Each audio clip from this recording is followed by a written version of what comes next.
Okay, so I'm going through the all the metrics and all the sources towards the end of the year and trying to learn what I can do better next year. And of course, one of the things I have to look at is meetings. So here's a spreadsheet of all my meetings for my app, like the app that I built. This is not the meetings I had at my day job. I had a day job, full time front end developer through August, so 8 months. Um, but I scheduled meetings with the other team. I had a small team of between 1 and 3 or 4 people part time helping me out, and this is the log of how that went. And I wanted to see how many minutes total I was in meetings, what those meetings were about, and I also have a comparison of what the standard meetings are for people in tech. And actually, let me show that first because this is going to be more relatable. So I haven't dug into these, but let's just look at what ChatGPT says. The average IC, individual contributing software engineer, is in about 11 hours of meetings a week. So like a fourth of your working time.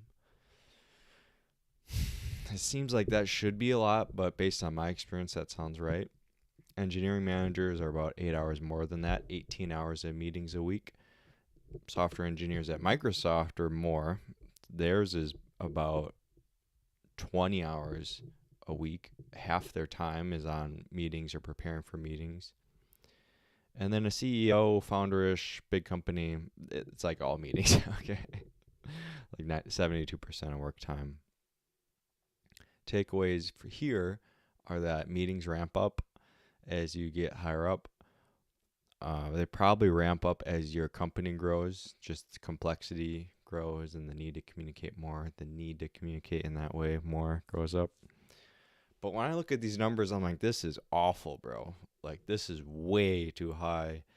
And this is a sign that something's not working right if you're in meetings for this long. Communication can happen in so many ways, and just staring at each other on a Zoom screen and yapping, or really one person yapping and the other people multitasking, is silly.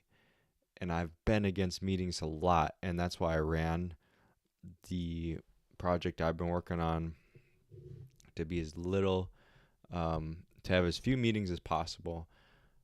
And let's see how that looked by the numbers. Then after I share the numbers, I'll explain whether that was effective or not and what I'm going to do next year. So these are all my meetings from the Compass Calendar app. That's the productivity app I keep mentioning, and what they were related to for the last 12 months. Most of them are going to be stand ups. When I was working at the company full time, it was really hard for me to schedule stand ups because the other teammates were in different time zones and I was on the clock on meetings for the company. So I had to run those really light, and we did a lot of async updates and communication through GitHub and Discord and WhatsApp. So here you see almost nothing, just one off meetings with a founder, with a landlord, with like a job interview, with a one-off meeting about my YouTube channel, one-off presentation, one-off meeting with an accountant. We did have a kickoff meeting for Q2, Q3 with the internal development team. Then we had an onboarding meeting with the developer I hired, and then a meeting with a user. And then around here is when I was like, okay, I was seeing some, I'd say, velocity was inconsistent.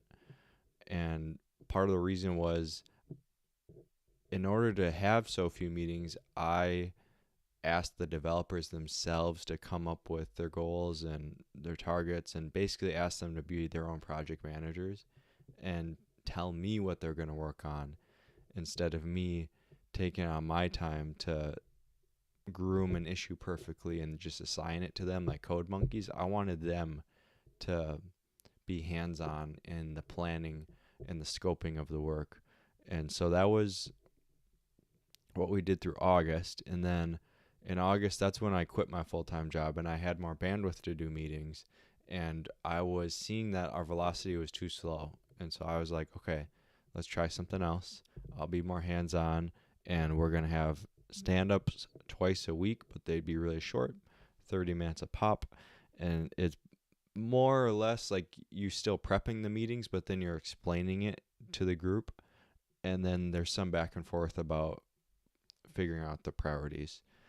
So that's how we kept them so short. So we kept stand-ups going through the year. So the meetings picked up, and then we had one-off user feedback meetings. I was trying to reach out to people more and just get them on the call and validate some of the things we were doing with the product.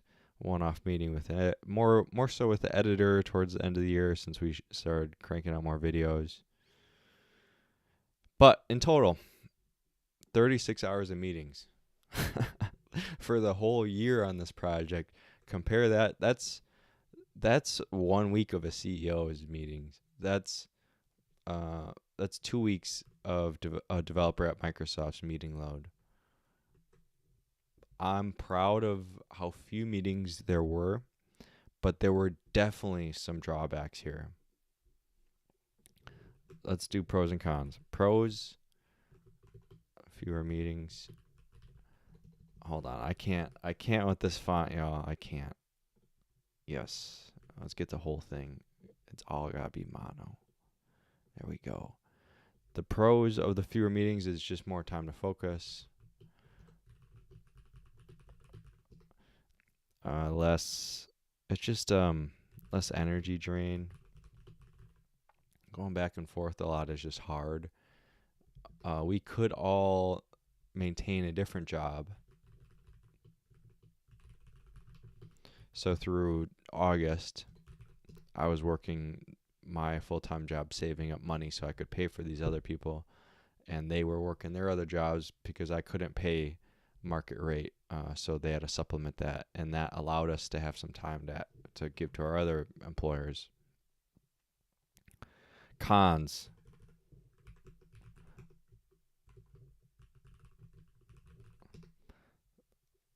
I'm gonna say slower execution. Let's see.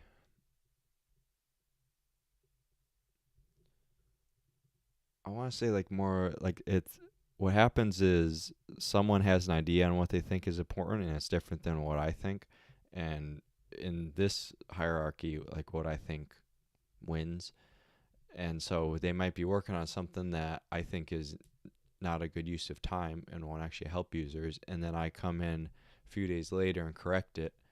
But then they spent a few days on working on something that they should have never been working on in the first place, in my opinion. And what do we call that? Just more misalignment, wasted time. Granted, if you're in a meeting and it takes you 60 minutes to come to the right decision, you're wasting 60 minutes. So it's not like it's you can just always be aligned for free. But if we didn't have stand up at all, like during these months, a misalignment could be very costly if it's not caught well. I would say from the leader of the meeting, it's more draining to like nag people.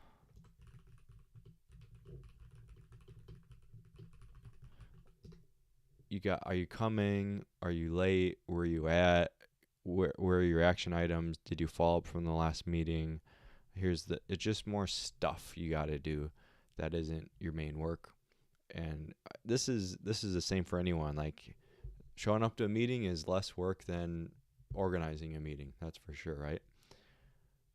So it feels like it's not the best use of my time to being the meeting police, to corral people into meetings, find the schedule that's right for them, like make sure we're running the meeting correctly, taking notes in the meeting, referring back to it's just a lot of stuff just to get a meeting going, and it kind of sucks. But actually, that's probably a pro because we didn't do this as much as other meetings. So thinking of more cons for fewer meetings, I'm just going to say vibes. And especially if you're comparing it to when you're in person.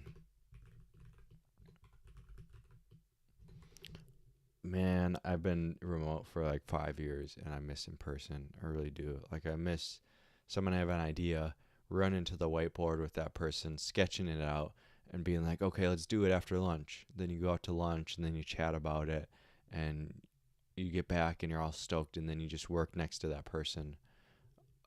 It's not like that when it's remote. And in fact, as the founder, like, I'm always going to be the most motivated person, and it is actually really draining when I have to try to keep hyping people up to keep going over Zoom or over Google Meet. It's a lot easier to do that in person because they can see me coming in early, they can see me grinding, they can see me taking L's and moving forward. They can feed off that, and you get a lot of free motivation to give. Whereas here I have to like um, put in more effort to do that. It's like its own activity. And I get the same thing too when I'm working next to people. I see they're crushing it. I'm like, yeah, I want to crush it too, man.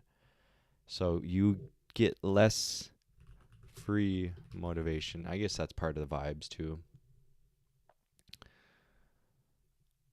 I am still deciding what all this means and what I'm going to do, but I'll tell you, I'll give you a little hint right now is I'm leaning heavily towards in-person work in an office right next to the person, real time, probably some flexibility there, but that is powerful, man. And if you haven't seen the other metrics, like what we got working with us, the results of our time is not outputting enough. We're not doing enough. The product is not good enough, and we're not making any money.